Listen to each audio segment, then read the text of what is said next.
بسم اللہ الرحمن الرحیم۔ ایک مصیبت تو یہ ہے کہ پردہ نہیں ہے،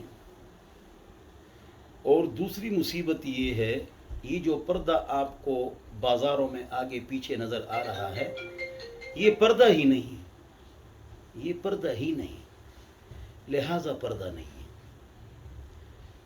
تیسری بات یہ کہ پردہ تو ہے لیکن شرعی پردہ نہیں ہے، رواجی پردہ ہے، ول پوزز ہیں، ول پوزز اس کو انگلش میں بولتے ہیں، یعنی ہم نے مختلف پوز بنائے ہوئے ہیں۔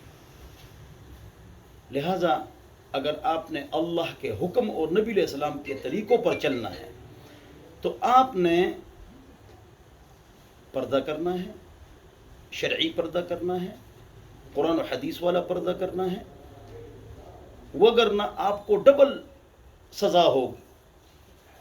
حضرت امام غزالی نے فرمایا جو عورت ایسا پردہ کرے جس کے پردے کی طرف عورت مردوں کی نظریں لپک جائیں وہ عورت با پردہ ہے لیکن بے پردہ عورتوں کے ساتھ چلے گی۔ خدا را ماسک کا پردہ نہ کرو، مختلف رنگیلے ماسک نکل آئے ہیں، پھر صرف ناک کو چھپا لیتے ہیں، یہ فتنے سے بھرپور پردہ ہے۔ بالکل بہتر یہ کہ چہرہ ہی کھلا چھوڑا جائے،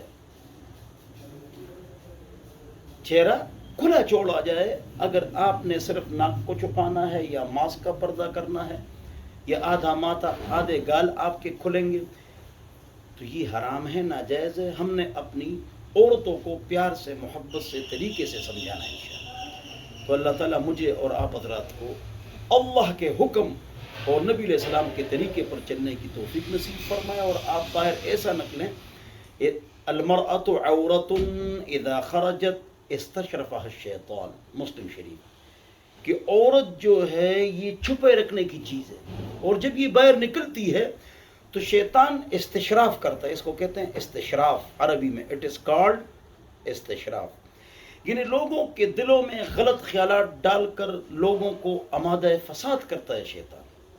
لہذا باریک گاؤن، مختلف رنگوں والا گاؤن، چست گاؤن، پھولوں والا گاؤن پہن کر پھر اس کو باندھنا، کیوں باندھا ہے؟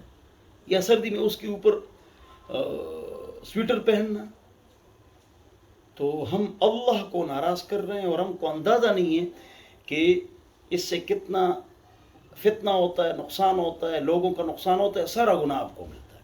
تو اللہ ہماری مستورات کو شرعی پردہ کرنے کی، غیرت اور حیا والا لباس پہننے کی توفیق نصیب فرمائے۔ والسلام۔